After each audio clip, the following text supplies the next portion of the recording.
तो आइए पढ़ते हैं पहला ज्ञान। पहला ज्ञान ये क्या,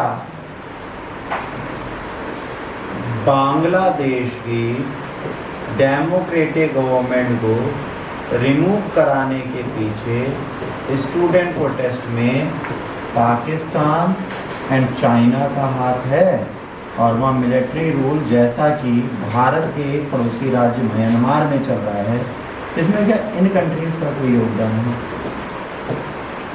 ये क्वेश्चन अभी तक लोगों के दिमाग में नहीं आया।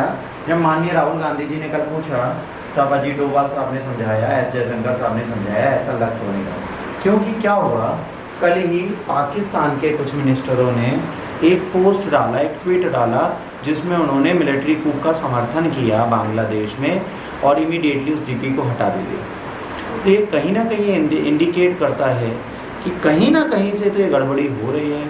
देखिए, एक कंट्री जहाँ पर एक छोटा सा छात्रों का विद्रोह, छोटा सा विद्रोह, और छात्र इतने फाइनेंशियली स्ट्रॉन्ग तो हैं, चाहे हमारा देश हो, चाहे बेटा विश्व का कोई भी देश हो, वहाँ आके हेड ऑफ द स्टेट के घर पे जाना, उसके घर पे कूदी मारना, और उसके घर की चीज़ें चुराना, और उसके घर की एक एक चीज़ गायब कर देना, किसी भी देश की सत्ता में इतनी ताकत है। और ना वहाँ पर इन्फ्लेशन है, ना वहाँ पर डेवलपमेंट की कमी है, ना शेख हसीना ने कुछ ऐसा किया कि उनको हटाया जाए वहाँ से। एक विभाजन की स्थिति नहीं बनी, शेख मुजीबुर रहमान के टाइम जैसा कुछ हुआ नहीं। जितने आज मारे जा रहे हैं उससे ज़्यादा तो उस टाइम पे मारे गए थे, ठीक है, जब पाकिस्तानी आर्मी ने इस पाकिस्तान में गोलियां चलाई थी, उससे कम चीज़ें हुई। उसके बाद भी शेख हसीना को जाना पड़ा। तो कहीं ना कहीं ये कहना बहुत आसान है कि स्टूडेंट्स को कहीं ना कहीं से back hand support foreign power दे रही थी, और it was not only a student protest. इसमें कुछ ना कुछ एंटी हसीना एलिमेंट जुड़े जरूर थे, और इनको बाहर से सहायता मिल रही थी। क्यों मिल रही थी, बहुत इंपॉर्टेंट फैक्ट है। इसलिए मिल रही थी क्योंकि शेख हसीना जो हैं वो प्रो इंडियन। यहाँ प्रॉब्लम ये है कि आईआर में दो चीज़ें चलती हैं, एक चलती है एंटी, एक चलती है अंतर। एक चलती है खिलाफ, एक चलती है विरोध। एंटी हमेशा खिलाफ में रहती है, अंतर हमेशा साथ में रहते हैं। तो ये जो प्रो था, ये प्रो हुए कि नहीं हुए, ये बहुत बड़ी बात थी, है ना। तो यहाँ पे प्रो होने का एक लॉजिक जो था वो थोड़ा गड़बड़ चल रहा था, ठीक। तो यहाँ पर क्या हुआ, ये एंटी या प्रो में अगर हम बात करेंगे बेटा, तो यहाँ पर सबसे इम्पोर्टेंट चीज़ ये है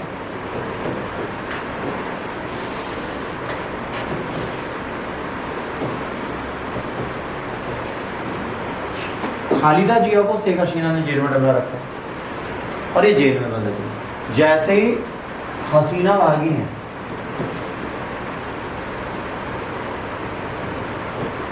वैसे ही जेल से बाहर निकाले गए, राष्ट्रपति ने इनको जेल से बाहर निकाला। और इसके बाद एक और इंटरेस्टिंग फैक्ट कल रात में हुआ है,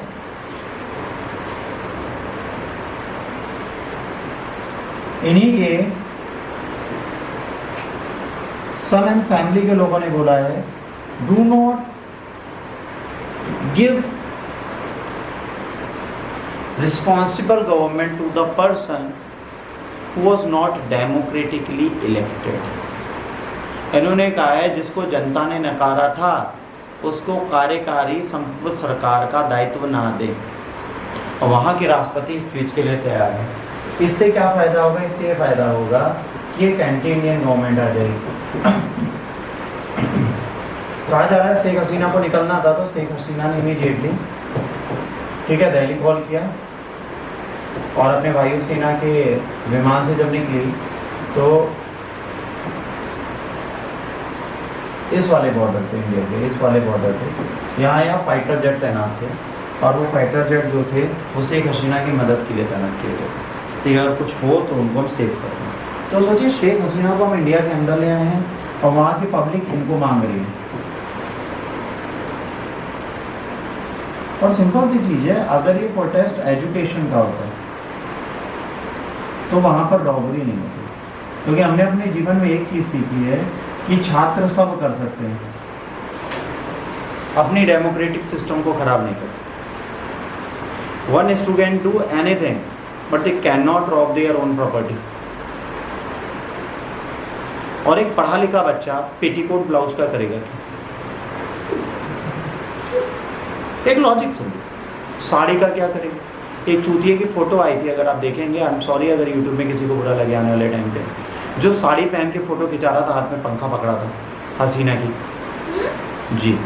अब गूगल खोलिए, भरी पड़ी है फोटोज इतनी सारी, कि कोई सोफा ले जा रहा है, कोई बेड ले जा रहा है, कोई अलमारी, कोई ड्रेसिंग टेबल, कोई गद्दा, एसी के आउटडोर अलग जा रही है, इंडोर कोई अलग ले जा रहा है, सिक्योरिटी और ऐसा सब कुछ खत्म। मतलब प्रधानमंत्री का जो ऑफिशियल निवास स्थान है उसकी टोटी तक गायब है, शौच वाला जेट पंप तक उखाड़ के ले गए हैं मैडम के घर से। ऊपर पानी की टंकी थी 500 लीटर की, 1000 लीटर की, वो भी उखाड़ के ले गए। आज आपको ये पता चल जाएगा जब वो वीडियोस देखेंगे कि उनके यहाँ किस किस कंपनी का क्या क्या लगा था। हुंडई कंपनी का कौन सा ब्रांड था, सैमसंग का एसी था हसीना के घर, लोगों को पता चल गया।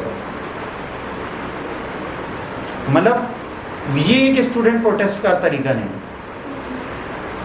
तो ये तो क्लियर है कि यहाँ पर जो इल सोशल एलिमेंट्स थे उन्होंने कुछ ऐसा काम किया है जो उन्हें नहीं करना चाहिए था।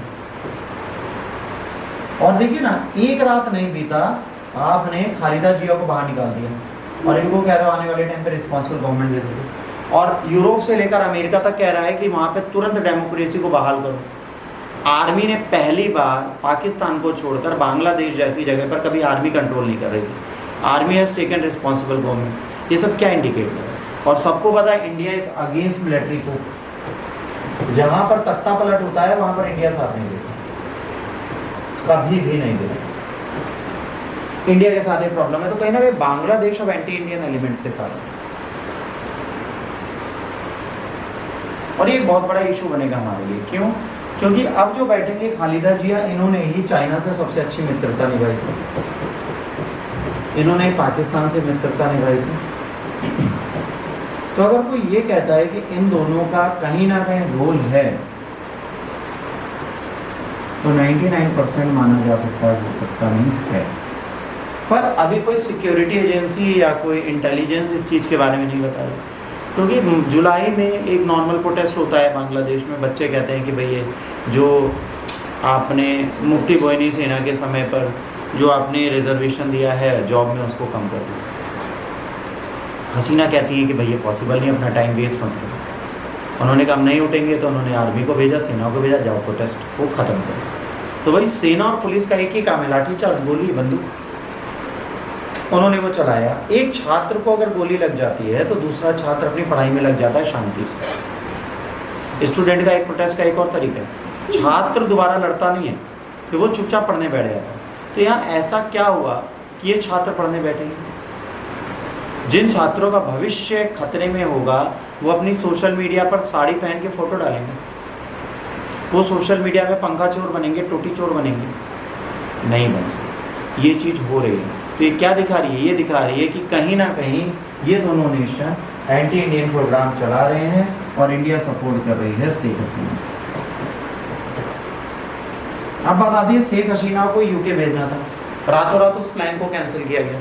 शेख हसीना से पहले कहा गया आप यूके जाएंगे, बाद में कहा गया आप नहीं जाएंगे, आप यहीं रहिए।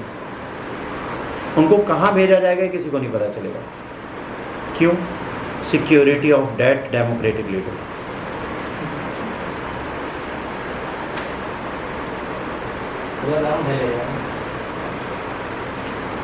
अरे गाउन से लेकर अंडरगारमेंट्स से लेकर ब्रा तक उठाई है।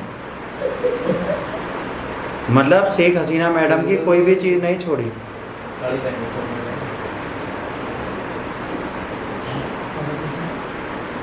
बांग्लादेश में यह हालत कल हुई है जो अनएक्सपेक्टेड थी, और ये अनएक्सपेक्टेड हालत जो है ये क्लियर बता रही है they are not students, they are someone too big fools जो ये कर रहे हैं। अब इसका इम्पैक्ट भारत पे क्या पड़ेगा? अगर वहाँ पे खालिदा जिया मैडम बैठती हैं तो जिया धड़क धड़क जाए जो है वो होगा किसके लिए? वो होगा चाइना और पाकिस्तान के लिए। पहले हसीना मान जाएगी किसके लिए था? इंडिया के लिए। हसीना निकल गई माने बिना, अब बच्चा जिया, और जिया तो बेवफा है, दिल तो बच्चा है जी, और बच्चा किसकी तरफ जाएगा? जिनकी आंखें बच्चों जैसी हैं, तो वो चाइना की तरफ जाएगा। तो बांग्लादेश के लिए आप देखिए ना, चाइना का कोई स्टेटमेंट नहीं है। चाइना ने नहीं बोला डेमोक्रेसी फिर से एस्टेब्लिश करो, वो तो कहता है ना करो, अच्छा है हम बैठे पीछे से। तो भारत के आसपास तख्ता पलट की साजिशें लगातार चाइना करता रहा है, भले वो मालदीव हो, भले वो नेपाल हो, भले वो म्यांमार हो, भले वो बांग्लादेश हो, इन सब देशों में चाइना बार बार जा चुका है और चाइना चीज़ों को बदल चुका है। अब सिर्फ देखने वाली बात यह है, हसीना दोबारा बांग्लादेश के अंदर जा पाएंगी या नहीं। जिया अगर पीएम बनती हैं तो क्या वहाँ पे डेमोक्रेटिक फॉर्म ऑफ गवर्नमेंट में विन कर पाएंगी या नहीं, क्योंकि अभी कम से कम 4 से 5 महीने तो कोई चुनाव होने ही नहीं, भूल जाइए। अभी अनरेस्ट है बहुत, और उस अनरेस्ट को ख़त्म करना जरूरी है, जो अभी दिख नहीं रहा होता है। और इंडिया इस अनरेस्ट को शांत कराने की सिर्फ अपील कर सकती है, ख़त्म नहीं करेगा। और सिंपल सी चीज़ बताएं बेटा, किसी देश की आर्मी इतनी कमज़ोर तो है नहीं कि अपने देश के 1 लाख प्रोटेस्टर को ना संभाल पाए, तो देश का बॉर्डर कैसे संभाले? तो कहीं ना कहीं मिलिट्री कूप का फ्री प्लान था। मैडम जी की सुरक्षा ना हो पाई, ये तो इम्पॉसिबल। मतलब देश का कार्यरत प्रधानमंत्री, उसकी सुरक्षा आप नहीं कर सकते, किसके कहने? छोटा मोटा देश नहीं है Bangladesh. Bangladesh is not Nepal size, बड़ा देश, और उसके बाद भी वो स्वयं को प्रोटेक्ट नहीं कर पा रहा, अपने देश के हेड को प्रोटेक्ट नहीं कर पा रहा, तो वहाँ की जनता का प्रोटेक्शन आप कैसे करें? क्वेश्चन यही है कि जनता का प्रोटेक्शन करने के लिए आप हैं नहीं, आपकी कैपेबिलिटीज नहीं, आप उनको प्रोटेक्ट करो। यहीं पर फंसती हैं इश्यूज, और यहीं पर शक होता है चाइना और पाकिस्तान, क्योंकि इंडिया ने इस प्रोटेस्ट पे ध्यान दिया और इंडिया इस प्रोटेस्ट पे कभी कुछ बोला नहीं, क्योंकि उसे लगा वो पीएम का इंटरनल मैटर है, एक देश की आंतरिक मैटर है, इस पे बाहर कोई कुछ नहीं बोलेगा। ये बाहर से इतना बड़ा प्रोटेस्ट कैसे बन गया, बड़ी बात है। जैसे हमारे देश में किसान आंदोलन कितना छोटा हुआ था और इतना बड़ा बन गया कि उसको फाइनेंसर्स मिल गए, रहना खाना, गाड़ी बंगला, गाड़ी घोड़ा सब चल रहे हैं, टिकैत साहब डकैत बन गए। कैसे होता है ये सब? ये कौन है, कहाँ से आता है और कहाँ जाता है, किसी को नहीं। परंतु ये लोग जब आते हैं तो देश को तबाह करके जाते हैं। ऐसे लोगों से बचना पड़ेगा, और इनके पीछे जो लोग खड़े हैं, जो छुपे हैं, उनको ढूंढना पड़ेगा। क्योंकि एक वेशभूषा बदल कर जो व्यक्ति बैठा रहता है, जो कहता स्वयं को साधु है, पर होता वो साधु है जो गुंडे वाला साधु होता है। कई पिक्चरों में साधु यादव दिखते हैं, बच्चा यादव दिखते हैं, वो वाली कहानी। देखो यादव बात पे मत जाने, यादव की लेनी एक सीरियल और टीवी की बात है। तो आप सबको याद रखना है कि चीज़ें अगर सही करनी है तो आपको पहले ही समझना है कि डेमोक्रेटिक नेशन को डेमोक्रेटिक मैनर में ही चलना चाहिए। नो डाउट अगर बांग्लादेश डेमोक्रेटिक गवर्नमेंट रीस्टैब्लिश करता है तो हम जरूर मान सकते हैं शेख हसीना की गलती है। हसीना की सिर्फ इतनी गलती है कि वो मानी नहीं प्रोटेस्टर्स की, बाकी उनकी कोई गलती नहीं। उन्होंने ये कहा कि भाई जो स्वतंत्रता के बाद मैंने 50 साल से किसी को लाभ दे रखा, उन्होंने देश के लिए जान दी, उसमें उन्होंने क्या करा? जातिगत आरक्षण तो था ही नहीं, और 33% से 5% कर दिया गया। अब उसके बाद तुम क्या चाहते थे? हमारे देश में तो 70 साल से ऊपर हो गया, आज भी स्वतंत्रता सेनानी का फॉर्म होता है, आज भी फ्री रेलवे टिकट है। हमने रेलवे में बेटा उन लोगों को स्वतंत्रता सेनानी बना देखा है जो 47 में पैदा नहीं हो सके, पर वो फ्री घूम रहे हैं। तो धीरे धीरे स्वतंत्रता सेनानी मर जाएंगे भाई। 1947 से 2047 मैक्सिमम, आज चल रहा है 23 साल और मान लो 23 साल भाई। 47 से 47 भी पैदा होगा, दूध पी रहा होगा मम्मी का, और वो स्वतंत्रता सेनानी बन गया होगा कूद के दूध पीते पीते मम्मी का, तो भी सब मान लेंगे। 2047 का कौन सा स्वतंत्रता सेनानी बताओ भाई। अब इसका मतलब क्या हुआ? जो पैदा हुआ है वो अमृत पी के बैठे, मरना ही नहीं चाह रहा, 110 साल का हो गया, इतना बड़ा आईडी बना नहीं सकते। तो फेकनेस किया था, 100 साल के बाद खत्म हो गया। तो भारत में स्वतंत्रता सेनानी का आरक्षण बंद कर दिया गया, और अभी जो आरक्षण है वो है खत्म, और इसका सबसे ज़्यादा मिसयूज़ होता है। और पूजा खेड़कर जैसे लोग तो गजब का मिसयूज़ करते हैं। अगर उनको कोई राय दे देता तो उससे सेनानी बन जाओ, तो कहते हैं हम लोग शिवाजी के साथ लड़े थे। ठीक, यहाँ पे खत्म होता है चाइना और बांग्लादेश और पाकिस्तान और भारत का तिकोना।